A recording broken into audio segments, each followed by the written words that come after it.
Baiklah, perkenalkan saya Resa Aprinitasari dari Prodi Pendidikan Matematika Semester 3 Universitas Pahlawan Tuanku Tambusais.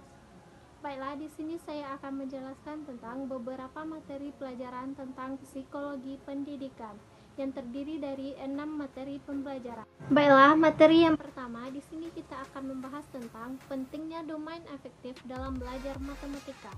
Domain afektif adalah kemampuan yang mengutamakan emosi seperti perasaan dan reaksi-reaksi yang berhubungan dengan penalaran.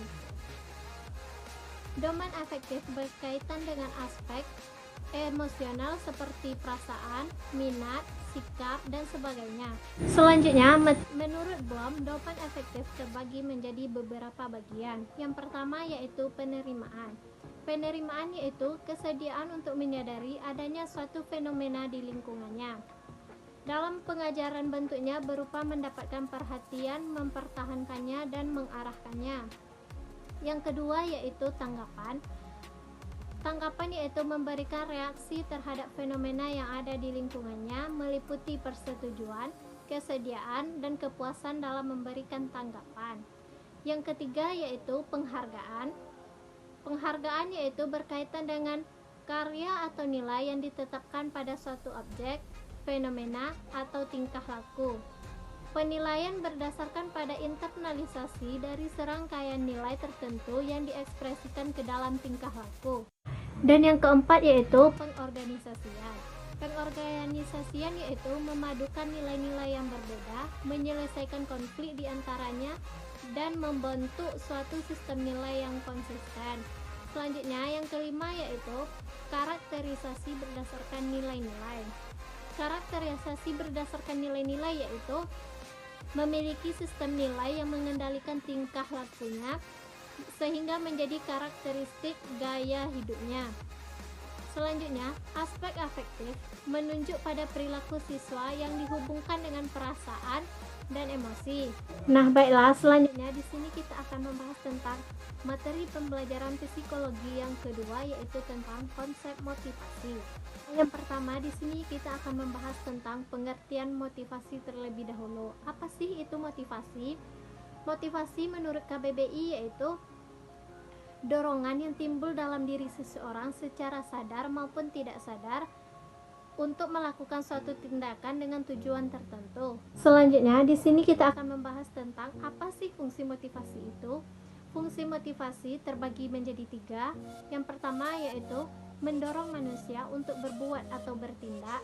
Yang kedua yaitu menentukan arah perbuatan, dan yang ketiga yaitu menyeleksi perbuatan. Nah, baiklah, materi selanjutnya di sini kita akan membahas tentang jenis-jenis motivasi. Jenis-jenis motivasi terbagi menjadi 2 yaitu yang pertama motivasi intrinsik dan yang kedua motivasi ekstrinsik. Yang pertama kita membahas tentang motivasi intrinsik. Apa sih motivasi intrinsik itu? Motivasi intrinsik yaitu motivasi yang tidak perlu dirangsang dari luar karena di dalam diri seseorang sudah ada muncul atau timbul dorongan untuk melakukan sesuatu. Selanjutnya yaitu motivasi ekstrinsik. Motivasi ekstrinsik adalah hal atau keadaan yang datang dari luar individu yang mendorongnya untuk melakukan kegiatan. Selanjutnya, apa sih faktor-faktor yang mempengaruhi motivasi dalam belajar tersebut? Faktor-faktor yang mempengaruhi motivasi dalam belajar ada 2. Yang pertama yaitu faktor intrinsik dan yang kedua yaitu faktor ekstrinsik. Yang pertama yaitu faktor intrinsik. Faktor intrinsik itu apa aja sih? Faktor intrinsik terdiri dari minat, ekspektasi dan nilai, dan yang ketiga yaitu tujuan. Selanjutnya, faktor ekstrinsik yang mempengaruhi motivasi seorang siswa dalam belajar terdiri atas keluarga, lingkungan sekolah, dan indikator motivasi belajar siswa. Nah, baiklah, selanjutnya kita akan membahas tentang materi pembelajaran psikologi yang ketiga. Yang ketiga kita akan membahas tentang materi konsep attitude dalam belajar. Attitude adalah suatu hal yang menentukan sikap atau sifat baik sekarang maupun yang akan datang. Selanjutnya, komponen-komponen attitude dalam belajar. Yang pertama yaitu komponen kognitif. Komponen kognitif merupakan respon pernyataan sikap mengenai apa yang diyakini. Yang kedua yaitu komponen afektif. Komponen afektif yaitu respon pernyataan sikap mengenai perasaan seperti ketekunan, dengki, simpati, dan empati terhadap objek tertentu. Selanjutnya yaitu komponen konatif. Komponen konatif merupakan aspek kecenderungan berperilaku tertentu sesuai dengan sikap yang dimiliki oleh seseorang. Selanjutnya kita akan membahas tentang macam-macam attitude. Apa aja sih macam-macam attitude itu? Nah, yang pertama kita akan membahas tentang attitude sosial. Apa sih attitude sosial itu? Attitude sosial adalah kesadaran individu yang menentukan perbuatan yang nyata yang berulang-ulang terhadap objek sosial. Yang kedua ada attitude individual. Attitude individual adalah sikap yang hanya dimiliki oleh perorangan saja. Sikap ini dapat berupa kesukaan atau ketidaksukaan pribadi terhadap objek-objek, orang-orang, atau hewan-hewan tertentu. Selanjutnya kita akan membahas tentang fungsi attitude. Yang pertama, fungsi attitude itu sebagai alat untuk menyesuaikan diri. Yang kedua yaitu alat pengatur tingkah laku, dan yang ketiga yaitu alat pengatur pengalaman-pengalaman. Dan yang keempat, fungsi attitude itu yaitu sebagai pernyataan pribadi. Nah, selanjutnya, bagaimana sih cara penerapan attitude dalam belajar? Cara menerapkan attitude dalam belajar dapat diterapkan dengan beberapa cara. Yang pertama yaitu memiliki sikap atau rasa ingin tahu. Yang kedua yaitu sikap mendahulukan data dan fakta. Yang ketiga yaitu sikap bekerja sama dan berpikiran terbuka. Dan yang selanjutnya yaitu sikap ketekunan. Nah, baiklah, selanjutnya materi pembelajaran psikologi yang keempat, kita akan membahas tentang konsep anxiety. Apa sih anxiety itu? Secara umum, anxiety itu kita kenal dengan istilah kecemasan. Kecemasan adalah kondisi emosi dengan timbulnya rasa tidak nyaman pada diri seseorang dan merupakan pengalaman yang samar-samar, sehingga disertai dengan perasaan yang tidak berdaya serta tidak menentu yang disebabkan oleh suatu hal yang belum jelas. Selanjutnya, menurut Anita, kecemasan matematika adalah perasaan ketegangan, cemas, atau ketakutan yang mengganggu kinerja matematika. Siswa yang mengalami kecemasan matematika cenderung menghindari situasi di mana mereka harus mempelajari dan mengerjakan soal-soal tentang matematika. Nah, selanjutnya kita akan membahas tentang teori-teori kecemasan. Ada apa aja sih teori-teori tentang kecemasan itu? Yang pertama yaitu teori genetik. Teori genetik ini yaitu menyatakan bahwa faktor genetik ikut berperan dalam gangguan kecemasan. Selanjutnya, teori kecemasan yang kedua yaitu teori katekolamin. Apa sih teori katekolamin itu? Teori katekolamin adalah reaksi cemas yang berkaitan dengan kadar katekolamin yang beredar dalam tubuh. Nah, selanjutnya yaitu teori James-Stens. Apa sih teori James-Stens itu? Teori James-Stens yaitu kecemasan adalah jawaban terhadap rangsangan fisik seperti peningkatan denyut jantung. Nah, yang selanjutnya yaitu teori psikoanalisa. Pada teori psikoanalisa ini menyatakan bahwa kecemasan tersebut berasal dari impuls anxiety, ketakutan berpisah, kecemasan, dan ketakutan terhadap perasaan berdosa yang menyiksa. Nah, yang selanjutnya yaitu teori belajar. Pada teori belajar ini menyatakan bahwa kecemasan tersebut dipandang sebagai suatu respon yang terkondisi atau respon yang diperoleh melalui proses belajar. Selanjutnya yaitu teori kognitif. Pada teori ini menyatakan bahwa kecemasan adalah bentuk penderitaan berasal dari pola pikir maladaptif. Nah, yang selanjutnya yaitu teori sosial.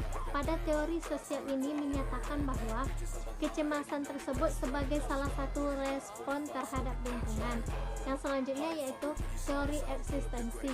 Pada teori eksistensi ini menyatakan bahwa kecemasan sebagai suatu ketakutan terhadap ketidakberdayaan dirinya dan respon terhadap kehidupan yang hampa dan tidak berarti. Nah, yang selanjutnya kita akan membahas tentang fungsi kecemasan. Ternyata kecemasan tersebut mempunyai fungsi. Apa sih fungsi kecemasan tersebut? Nah, fungsi kecemasan adalah untuk bertindak sebagai tanda bahaya terhadap ego. Sehingga kalau tanda itu muncul dalam kesadaran, ego dapat mengambil tindakan untuk menghadapi bahaya tersebut. Dan yang selanjutnya, kita akan membahas tentang ciri-ciri kecemasan. Yang pertama yaitu ciri fisik pada kecemasan. Pada ciri-ciri fisik kecemasan ini, seorang penderita anxiety akan mengalami gelisah, gugup, tubuh gemetar, banyak berkeringat, sulit bernafas, jantung berdebar, pusing, merasa lemas, dan mudah marah. Nah, yang selanjutnya yaitu ciri-ciri kognitif kecemasan. Apa aja sih ciri-ciri kognitif pada kecemasan tersebut? Seorang penderita anxiety akan mengalami khawatir tentang sesuatu, keyakinan bahwa sesuatu yang mengerikan akan terjadi, merasa terancam oleh orang atau peristiwa yang normalnya hanya sedikit atau tidak dapat perhatian, berpikir bahwa semua tidak lagi bisa dikendalikan. Selanjutnya kita akan membahas tentang macam-macam kecemasan. Yang pertama yaitu kecemasan objektif. Kecemasan objektif yaitu kecemasan akan bahaya dari luar. Yang kedua yaitu kecemasan nefrotif. Kecemasan nefrotif yaitu apabila insting tidak dapat dikendalikan. Yang ketiga yaitu kecemasan moral. Kecemasan moral yaitu kecemasan yang timbul dari kata hati terhadap perasaan berdosa. Selanjutnya kita membahas tentang indikator kecemasan matematika. Yang pertama yaitu mathematics. Mathematics ini berkaitan dengan hal-hal seperti munculnya pikiran bahwa dirinya tidak cukup tahu tentang matematika. Yang kedua yaitu somatik. Somatik berkaitan dengan perubahan pada keadaan tubuh individu. Nah, yang ketiga yaitu kognitif. Kognitif berkaitan dengan perubahan pada kognitif seseorang. Dan yang terakhir yaitu attitude. Attitude berkaitan dengan sikap yang muncul ketika seseorang memiliki kecemasan terhadap matematika. Nah, yang selanjutnya kita akan membahas tentang faktor-faktor yang menyebabkan kecemasan. Apa aja sih faktor-faktor yang menyebabkan seseorang tersebut menjadi cemas yang berlebihan? Yang pertama, faktor yang menyebabkan kecemasan tersebut yaitu faktor lingkungan. Yang kedua yaitu faktor mental. Dan yang ketiga yaitu faktor individu. Dan materi yang kelima, pada pembelajaran psikologi pendidikan ini kita akan membahas materi tentang konsep self-efficacy. Konsep self-efficacy ini merupakan keyakinan dalam diri seseorang dalam kemampuan yang dimiliki dalam melakukan suatu tindakan untuk mencapai suatu tujuan yang telah ditetapkan, serta dapat mempengaruhi situasi dengan baik dan mengatasi sebuah hambatan. Konsep self-efficacy ini berbanding terbalik dengan konsep anxiety yang telah kita pelajari sebelumnya.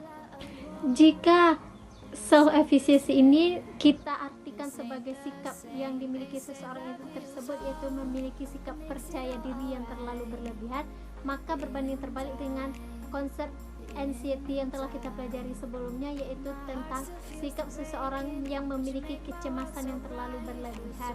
Nah, yang selanjutnya yaitu self-efficacy matematika. Self-efficacy matematika adalah penilaian terhadap diri sendiri terhadap kemampuan yang dimiliki dalam menyelesaikan masalah matematika. Materi selanjutnya kita bahas yaitu dimensi-dimensi pada self-efficacy. Yang pertama ada dimensi level. Dimensi level mengacu pada persepsi tugas dan dianggap sulit oleh individu. Yang kedua yaitu dimensi strength atau kekuatan. Dimensi strength atau kekuatan ini terkait dengan kekuatan self-efficacy seseorang ketika menghadapi tuntutan tugas atau suatu masalah. Selanjutnya yaitu dimensi generality. Dimensi generality ini mengacu kepada taraf keyakinan dan kemampuan siswa dalam mengembangkan tugas dan pengalaman sebelumnya. Nah, yang selanjutnya kita akan membahas tentang proses pembentukan self-efficacy. Ternyata self-efficacy ini bisa dimunculkan loh. Bagaimana sih cara memunculkan self-efficacy ini? Yang pertama yaitu ada proses kognitif. Yang kedua yaitu proses motivasi.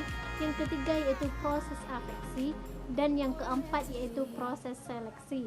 Nah, materi yang terakhir kita pelajari dalam materi psikologi pendidikan ini, materi yang keenam yaitu metakognisi dan self-regulation. Menurut ahli, metakognisi ini berarti yaitu berpikir mengenai berpikir atau mengetahui sebagai mengetahui. Nah, selanjutnya menurut Flavel, metakognisi adalah pengetahuan tentang objek-objek kognitif, yaitu tentang segala sesuatu yang berhubungan dengan kognisi. Selanjutnya kita akan membahas tentang komponen-komponen metakognisi. Yang pertama yaitu pengetahuan metakognisi. Pengetahuan metakognisi adalah pengetahuan yang dapat digunakan untuk mengontrol proses kognitif. Selanjutnya, pengetahuan metakognisi ini terdiri dari 3 jenis.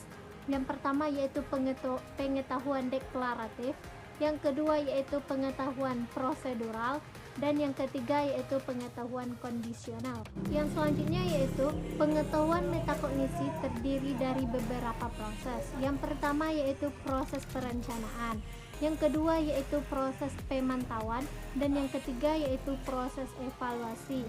Selanjutnya, indikator-indikator yang ada pada metakognisi yaitu indikator perencanaan, yang kedua yaitu indikator pemantauan, dan yang ketiga yaitu indikator penilaian. Nah, yang selanjutnya kita akan membahas tentang self-regulation. Apa sih self-regulation itu? Self-regulation merupakan konsep mengenai bagaimana seseorang menjadi pengelola dirinya sendiri dalam kegiatan belajarnya. Strategi self-regulation terbagi ke dalam beberapa strategi.